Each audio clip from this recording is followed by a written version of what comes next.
Buenas tardes. Pues felicidades, muchas felicidades. Como decía Benji, es el que se lleva toda la gloria, es Jesús, pero también Dios obra a través de personas, no obra a través del vacío, y hemos visto su fidelidad en sus vidas, en la vida de su pastor, de su familia. Entonces, me siento privilegiado de poder estar entre ustedes esta tarde. Y como dijo el pastor Raúl, yo lo escuché la semana pasada, dijo el próximo año en Cancún, así que tienen que cobrarle la palabra.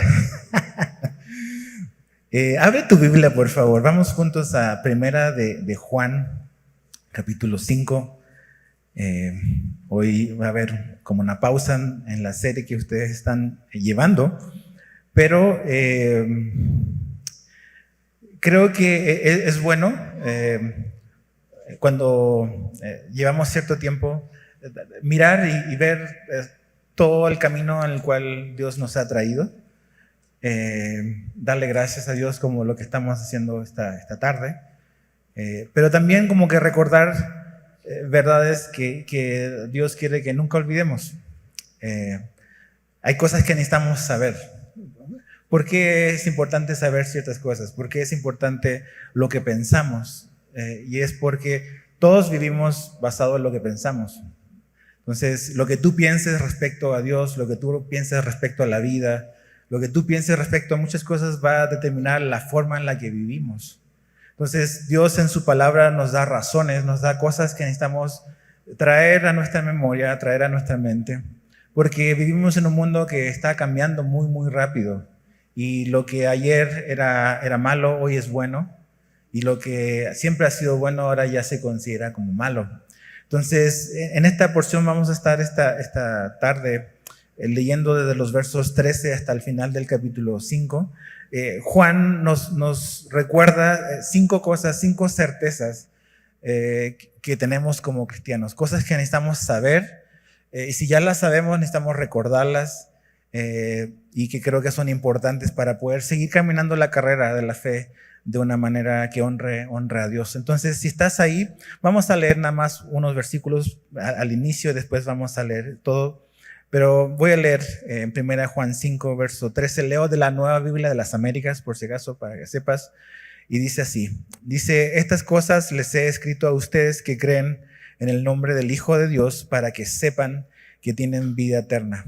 Esta es la confianza que tenemos delante de Él, que si pedimos cualquier cosa conforme a su voluntad, Él nos oye. Y si sabemos que Él nos oye en cualquier cosa que pidamos, sabemos que tenemos las peticiones que le hemos hecho. Entonces, en esta porción vamos a ver que Juan, el apóstol Juan, hay una palabra que él usa, creo que son como 5 veces, que es la palabra sabemos. Y creo que lo hacen de una manera intencional, porque como cristianos hay cosas que nunca debemos de olvidar y que necesitamos saber. Juan escribe esta carta, y ya ustedes la estudiaron hace un par de años, y él escribe esta carta para que nuestro gozo sea completo, para que no pequemos, para que no seamos engañados y para tener la seguridad de nuestra salvación.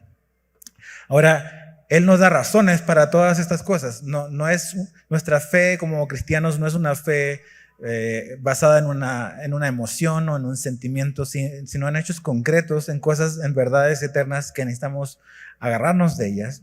Y la primera certeza que necesitamos tener es que tenemos la certeza de la vida eterna. Si te fijas en el verso 13, habla de eso, que Él escribe estas cosas para que tú y yo, para que ellos, sus oyentes del primer siglo, y para que también nosotros sepamos que tenemos vida eterna. Y eso es lo más importante. ¿Tienes tú la certeza de la vida eterna o no?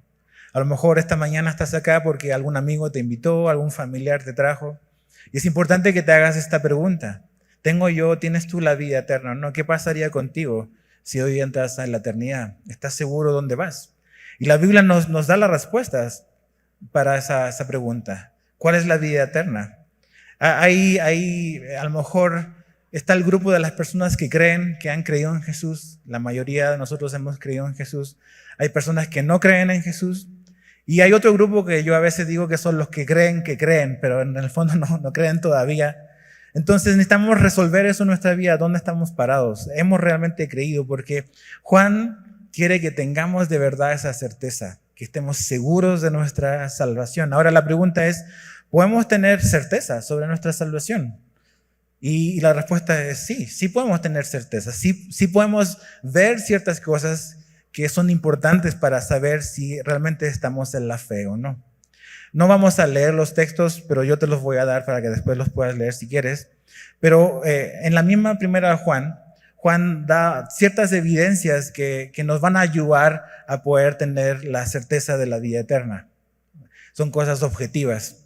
Primero, como vemos acá, tú tienes la vida eterna o la certeza porque has creído en Jesús. Eso es básico. Necesitas poner tu confianza en Jesús, no como una figura histórica únicamente, sino como el Hijo de Dios, como el Rey que vino a comprarnos, vino a salvarnos, vino a rescatarnos. Entonces, una confianza en Jesús es necesaria para tener la vida eterna, poner tu fe en Él. Pero también en 1 Juan, en el capítulo 3, versos 18 al 19, hay otras evidencias de alguien que tiene vida eterna. Y ahí, en esta porción, dice que son personas que aman a su iglesia.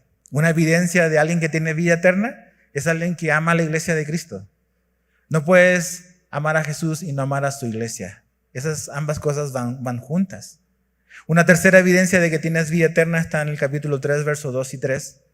Y es, esperan su regreso. Una persona que tiene vida eterna espera el regreso de Jesús. Como decía Benji hace un rato, es un año más, pero es un año menos. Y el anhelo de nuestro corazón es que Jesús regrese. Y Él va a regresar. Y un cristiano que ha nacido nuevo anhela la venida de Cristo. Y la cuarta está en el capítulo 2, verso 3 de 1 Juan. Y es la evidencia de la obediencia. Y básicamente una persona que tiene vida eterna obedece la palabra de Dios. Ahora, ahí es importante una aclaración. No nos referimos a una obediencia perfecta. Nadie puede obedecer perfectamente. Pero un cristiano que ha nacido nuevo en su vida va a ir creciendo, madurando y creciendo en obediencia al Señor. Esa es una evidencia de que has nacido nuevo. Entonces Juan no solamente nos dice que Él quiere que sepamos que tenemos vida eterna, sino que también nos dice qué indicadores ver en nuestra vida para tener esa certeza de que tenemos vida eterna.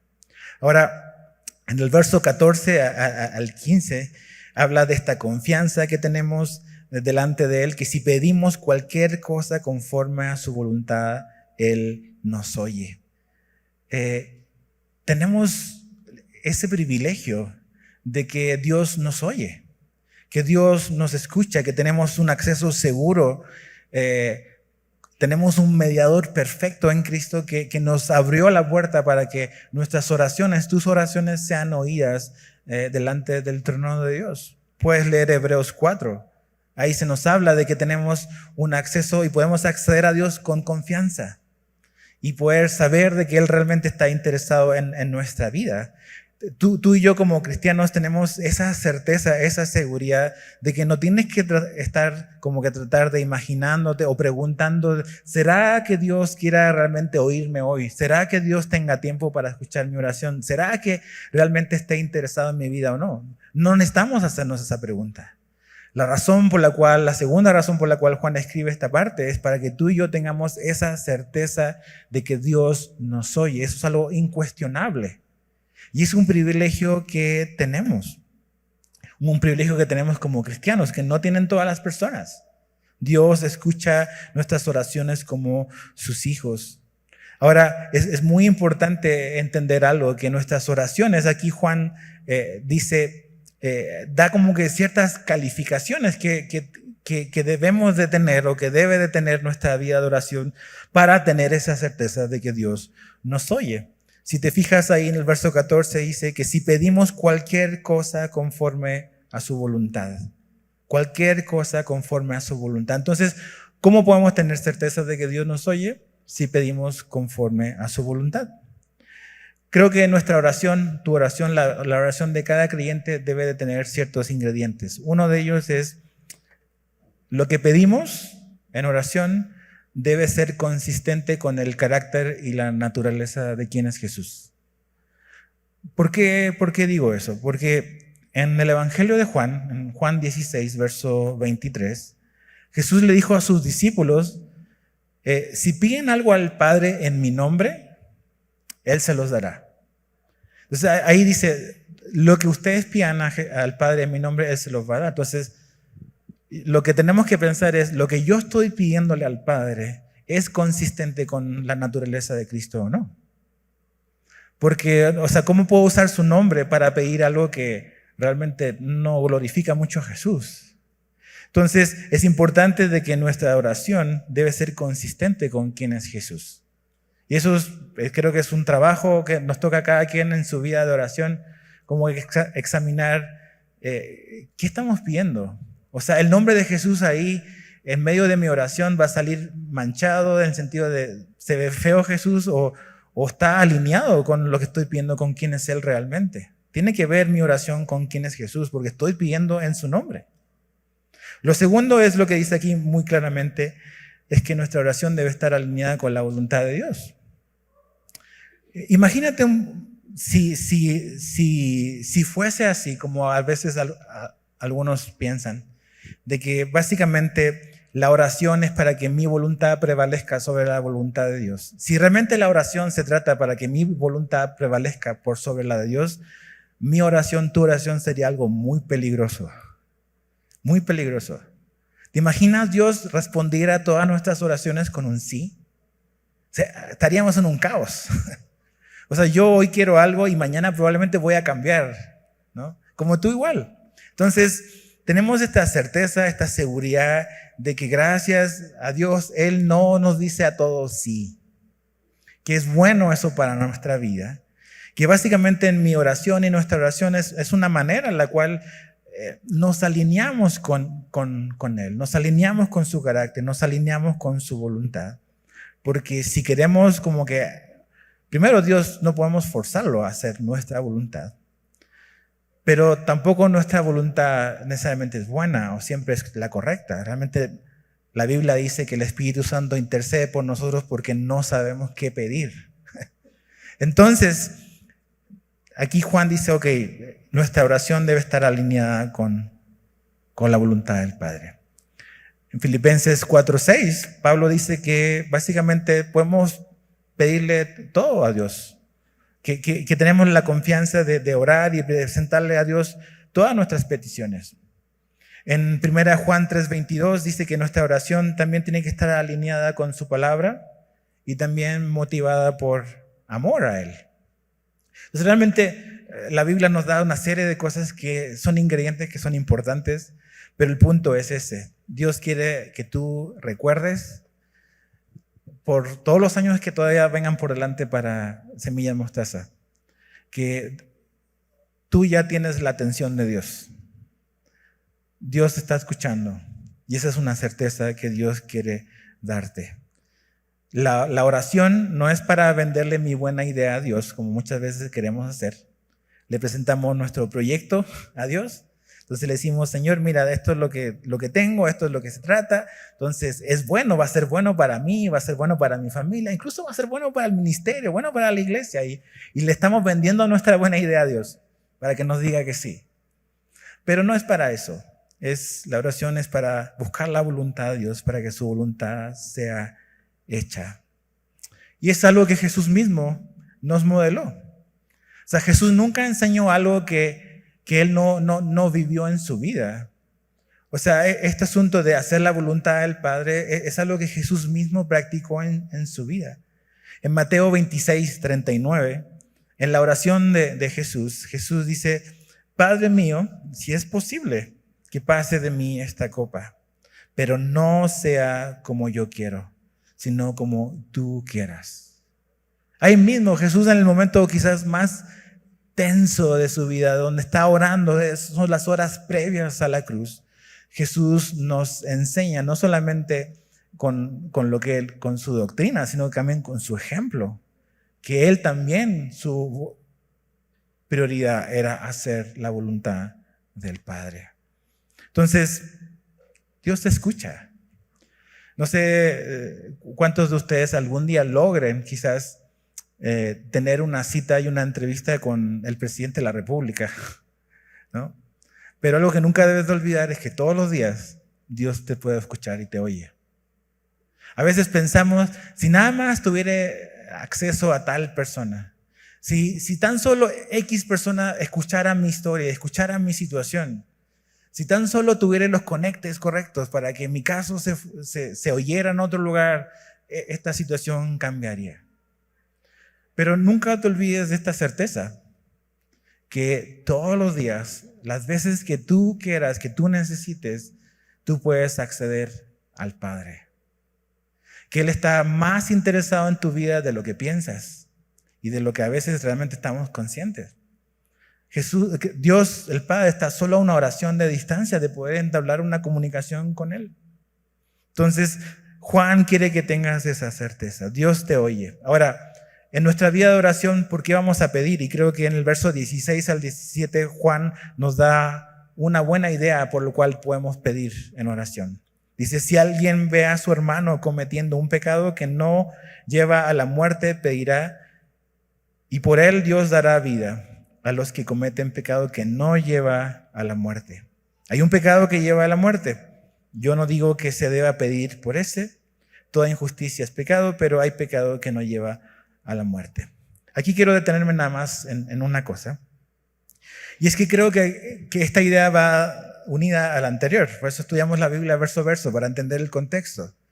En los versículos anteriores, Juan nos dice que Dios nos oye, que Dios escucha nuestras oraciones, que si pedimos conforme a su voluntad, Él nos va a oír. Entonces la pregunta es, ¿cuál es su voluntad? ¿Por qué podemos pedir? Aquí hay una buena razón por la cual podemos pedir.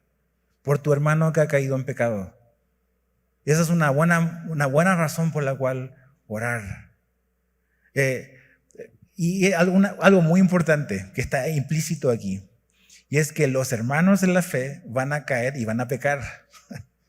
Eso es algo que tenemos que tenerlo muy, muy claro, porque a veces venimos a la iglesia y decimos, ok, el único contexto seguro donde la gente no me va a fallar seguro va a ser si voy a la iglesia, y llegas a la iglesia y resulta que la gente igual te falla. Igual nos equivocamos, igual pecamos, porque la Biblia dice que lo vamos a hacer. Entonces, la iglesia no es un lugar de gente perfecta que vive siempre al estándar que Jesús nos ha pedido vivir. Si tú andas buscando y andas pensando como poner en un pedestal a una persona, creo que vamos a terminar bien desilusionados si hacemos eso. La iglesia es un grupo de gente que ha sido redimida por Jesús, donde Él es perfecto y Él está trabajando en nuestra vida para hacernos un poco más como Él. Pero una iglesia no es un contexto de un ambiente donde no haya problemas, no haya dificultad, no haya gente que peque, porque dice aquí claramente que los hermanos caen y pecan. Pero ¿qué podemos hacer en ese momento o en ese caso? Tenemos que orar. En lugar de o en lugar de enfocarnos en murmurar, en condenar, Juan nos dice, ya que Dios nos escucha, lo que debemos y lo que podemos pedir y lo que vale la pena pedir es, ora por tu hermano que ha caído en pecado. No lo condenes, ora por él.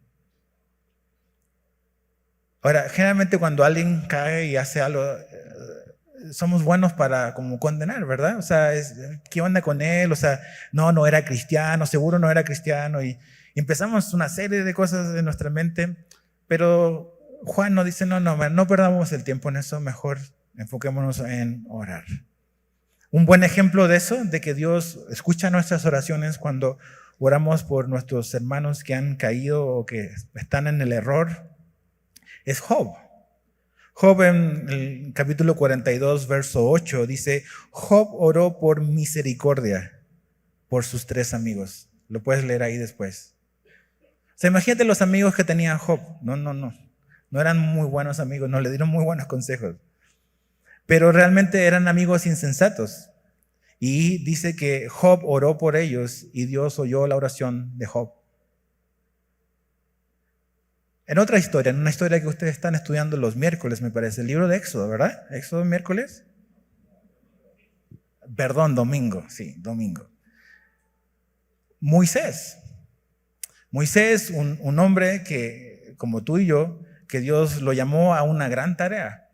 Él iba a ser el instrumento o el medio por el cual Dios iba a sacar a Israel. Ahora, tú ya conoces la historia. Israel, ¿era gente fácil? Nada fácil. Yo siempre le digo a mis amigos, cuando vea a Moisés en el cielo, le voy a dar un gran abrazo y lo voy a felicitar. Felicidades, bro. O sea, ¿cómo le hiciste todos estos 40 años para soportar a gente tan difícil? Y en un momento, o sea, la gente quejándose y pecando y murmurando en contra de Dios. Y Dios dice, ¿sabes qué, Moisés? Vamos a olvidarnos de esta gente, vamos a comenzar tú y yo de nuevo. ¿Y sabes lo que hace Moisés? No, Moisés dice, sí, ya de una vez, ya dejemos a esta gente difícil. No. Moisés intercede por el pueblo rebelde, por sus hermanos, por la congregación. Intercede ante Dios por ellos. ¿Y qué hizo Dios? Dios escuchó la oración de Moisés. Entonces, cuando Juan nos dice esto, ora por tu hermano. En lugar de condenarlo, de criticarlo, ora por él, para que Dios le pueda conceder el salir de eso. Para saber cuál es el pecado de muerte, pregúntale a tu pastor Raúl. Hay muchas teorías y maneras diferentes de decir, pero lo más importante es eso, la certeza de que Dios nos oye y que una buena razón para orar, ya que Dios nos oye, es orar por nuestros hermanos que han caído. Esa es la certeza. Ahora, verso 18 al 21. Sabemos, otra vez esa palabra importante, sabemos que todo el que ha nacido de Dios no peca, sino que aquel que nació de Dios lo guarda y el maligno no lo toca. Sabemos que somos de Dios y que el mundo entero está bajo el poder del maligno. Y sabemos que el Hijo de Dios ha venido y nos ha dado entendimiento a fin de que conozcamos a aquel que es verdadero. Aquí hay otras certezas que es bueno recordar, que son verdades que tú tienes como creyentes. La número 3 es la certeza de victoria. La certeza de victoria. Porque aquí nos habla de que el que ha nacido de Dios, dice, no peca. Ahora, si tú lees toda la carta de Juan, Juan nos está diciendo, o más bien no está diciendo que una vez que tú has nacido de nuevo, ya nunca más en tu vida vas a pecar. Porque acabamos de leer que hay hermanos que pecan y que tienes que orar por ellos. Si lees en el capítulo 1 y en el capítulo 2, Juan habla de que al que ha caído y al que ha pecado tenemos un abogado que es Jesucristo. Entonces es evidente que Juan no está enseñando de que tú y yo somos infalibles y que una vez venidos a Cristo nunca más vamos a pecar. Lo que Juan nos está diciendo y la certeza que él quiere que tengamos es que por lo que Jesús hizo en la cruz, tú y yo tenemos la certeza de la victoria sobre el pecado. ¿A qué me refiero? En que el pecado ya no tiene por qué controlar nuestra vida. Ya no tiene por qué el pecado gobernar nuestra vida. El cristiano, la persona que ha puesto su fe, si tú has puesto tu fe en Jesús como tu Señor y tu Salvador, Jesús a través de la cruz te ha hecho y nos ha hecho libre del poder del pecado. ¿Okay? Ya no somos esclavos del pecado. Ahora, eso no quiere decir, porque hay otro aspecto del pecado en nuestra vida, que es, ya no somos esclavos y el poder del pecado ya no se enseñorea sobre nosotros, pero todavía permanece algo, es la presencia del pecado en nuestra vida. Nuestra naturaleza caída todavía está presente. Entonces yo me acuerdo cuando era recién convertido, yo batallaba mucho con esta idea, me condenaba mucho a mí mismo y siempre vivía como en una montaña rusa porque aunque quería, como decía Pablo, hacer lo bueno, no lo hacía. Y tropezaba y cometía pecado, entonces me condenaba, me boicoteaba yo a mí mismo hasta que entendí esta verdad, que es que Jesús me hizo libre del poder del pecado, pero todavía no somos libres de la presencia del pecado. Eso va a ocurrir cuando seamos glorificados. Que en ti y en mí hay una lucha todos los días entre el espíritu y la carne. Que el espíritu nos va a llevar a vivir una vida que honra a Jesús, pero nuestra carne nos va a dar lata hasta el último día de nuestra vida. Pero la única manera de poder prevalecer y poder resistir es, como decía Benji hace un rato, necesitamos del Espíritu Santo en nuestra vida todos los días. Y necesitamos recordar esta verdad, pues es una certeza, sabemos, dice, que los que son hijos de Dios no pecan, y está hablando de no viven en pecado. ¿Por qué? Porque Jesús nos hizo libres del poder del pecado. Ahora, si caemos en pecado, como dice el capítulo al final del 1 y comienzo del 2, tenemos a Jesucristo nuestro abogado. Entonces imagínate qué privilegio y qué bendición tenemos, que estamos cubiertos completamente. O sea, el Señor nos hizo libre para no hacer lo malo, pero si hacemos lo malo por todavía la presencia del pecado, Él incluso nos ofrece perdón y limpieza después de eso. Así nos ama Dios. No es una licencia para pecar, pero evidentemente su gracia nos ayuda, y aún en nuestro pecado. Certeza de la victoria. Entonces, ¿cuál es la cuarta certeza? Es la certeza de la pertenencia. Porque ahí mismo en el verso 18 habla de que el que nació de Dios, que Él lo guarda y el maligno no lo toca. Tenemos inmunidad, por decirlo de alguna manera. Y algo muy importante que dice Juan acá es que todo el mundo está bajo el maligno. Y eso es una verdad que también debemos de recordar, ¿ok? No es que andamos viendo a Satanás en todas partes, que vemos demonios, no es eso. Lo que Juan está diciendo es que el sistema del mundo en el que vivimos, en el que tú y yo nos desenvolvemos todos los días, está bajo la influencia del maligno. El sistema de valores, ¿no? Que está bajo la influencia del maligno. Pero tú y yo le pertenecemos a Dios. Entonces, aquí nos da la seguridad de que tu vida, que mi vida, que nuestra vida como personas que hemos nacido de nuevo, está completamente resguardada en Cristo del maligno. Muy importante saber eso, que tú le perteneces a Él y que Jesús te pertenece a ti, que Él es tuyo y que tú eres de Él. Y que Él ha guardado y guardará nuestra vida y que somos protegidos por Dios y seremos protegidos por Jesús. Ahora, el que seamos guardados del poder del maligno no significa que no suframos los ataques del enemigo. Eso es diferente. Sí, Satanás y el enemigo y el maligno va a tratar de fastidiar nuestra vida y fastidiar tu caminar con Jesús. Por eso es tan importante permanecer en la palabra, por eso es tan importante el orar, por eso es tan importante el pertenecer a una iglesia local como lo haces tú en esta iglesia. Porque es a través de esas cosas que podamos estar enfocados en la verdad de Jesús, enfocados en la palabra de Dios y enfocados en el mundo en el que vivimos, porque el maligno es real y su influencia en este mundo es real. Pero no somos llamados a vivir en temor, a vivir en paranoia. Somos llamados a vivir en confianza, en que nuestra vida de verdad está en las manos de Jesús y que al estar en sus manos nadie nos puede arrebatar de ahí. Pero está el maligno. Me gusta mucho lo que decía C.S. Lewis en su libro, creo que es Mero Cristianismo. Él habla él escribió ese libro en un contexto de la Segunda Guerra Mundial, donde conceptos como los invasores, el enemigo, ocupación, era algo que los ingleses estaban viendo en las noticias. Pero él dice básicamente que nosotros como creyentes estamos viviendo en un mundo donde ha sido ocupado por fuerzas enemigas, donde este maligno es el que básicamente tiene controlado el territorio por ahora, pero que el Rey Jesús va a regresar y va a volver a invadir lo que le pertenece. Pero mientras, Él nos ha dejado a ti y a mí para reunirnos cada domingo. Y Él habla de esto en el contexto de lo importante que es para cada cristiano congregarse.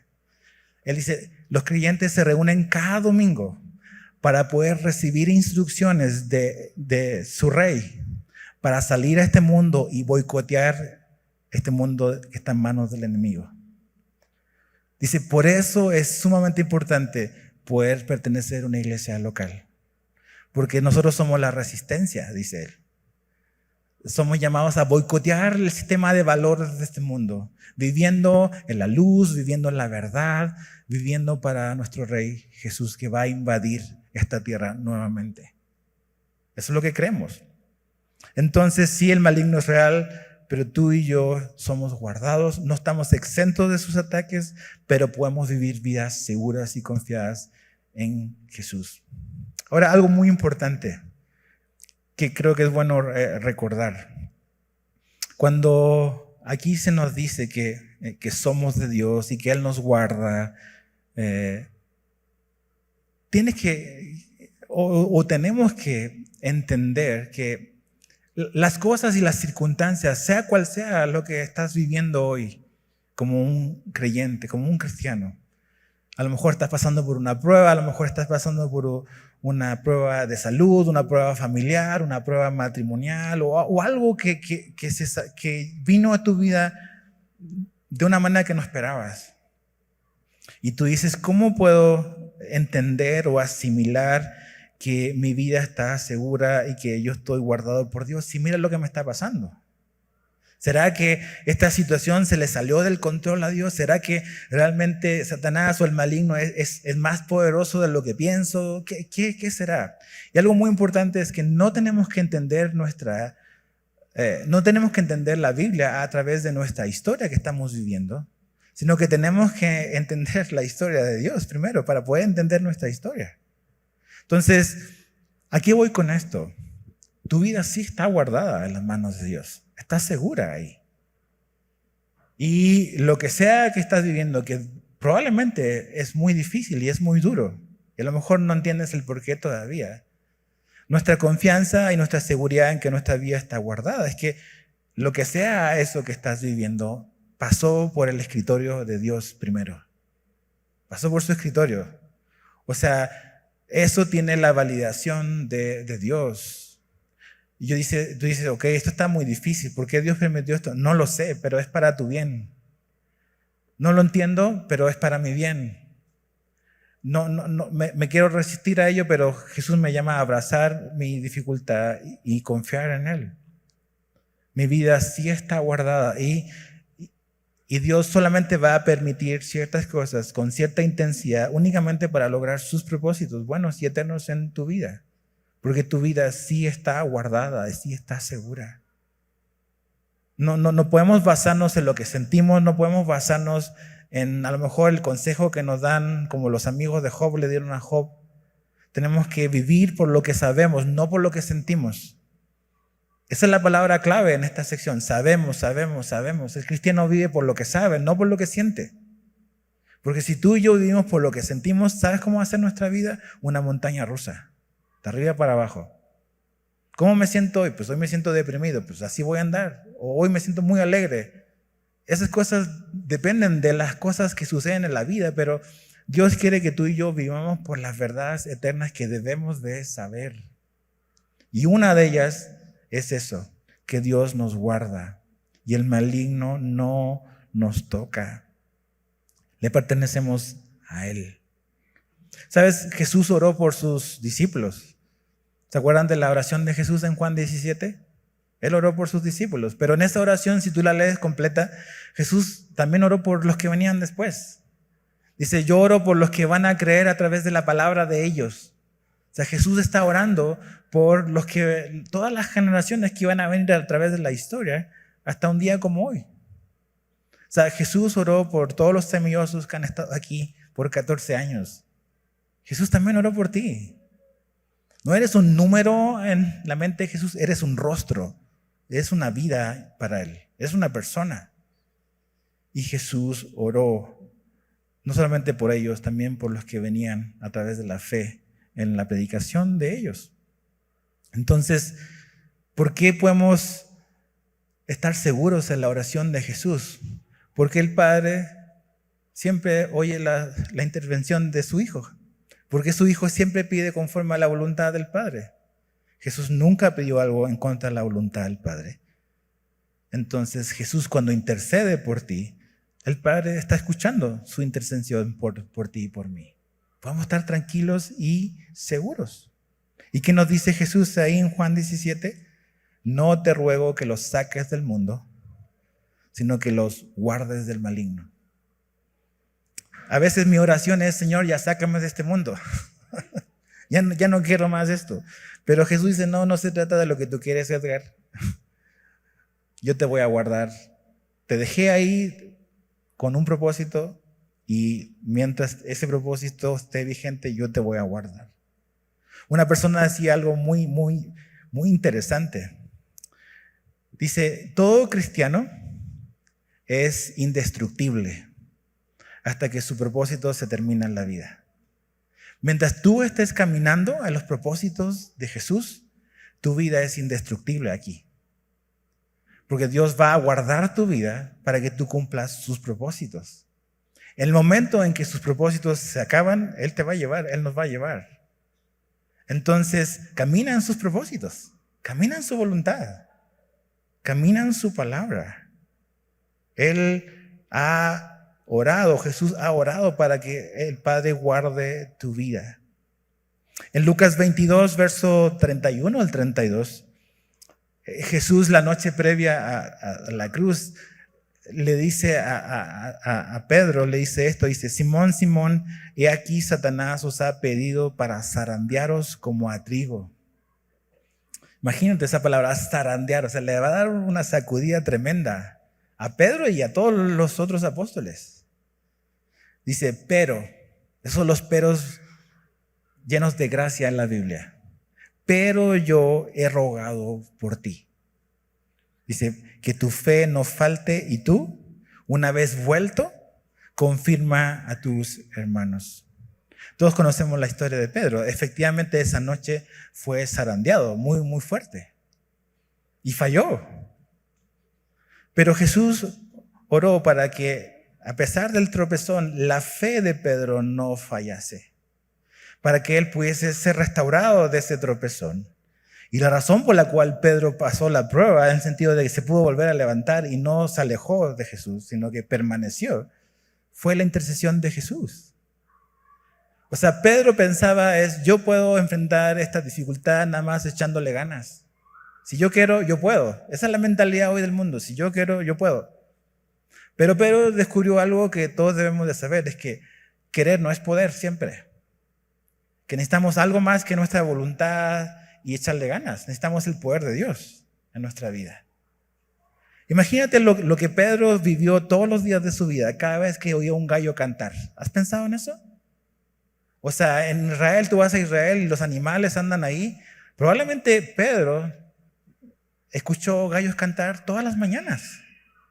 Imagínate lo que significaba para Pedro escuchar todas las mañanas un gallo cantar. ¿Tú crees que no pensaba en lo que él hizo? Yo creo que yo pensaría en lo que yo hice. Pero ¿sabes qué?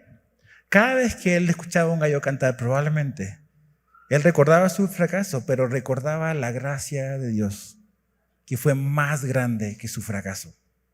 Entonces el gallo se transformó en un recordatorio, no de su falla, sino de la gracia de Dios en su vida. A pesar de Pedro, por la intercesión de Jesús, él no solamente pudo pararse de eso, sino después confirmar a sus hermanos. Así es, la certeza de que le pertenecemos. Jesús dijo, los que están en mi mano nadie los puede arrebatar. Y ahí estás tú seguro. Ahí estás, certeza de pertenencia. Y la última certeza que Juan nos da es la certeza de la verdad. Dice en el verso 20, y sabemos que el Hijo de Dios ha venido y nos ha dado entendimiento a fin de que conozcamos a aquel que es verdadero.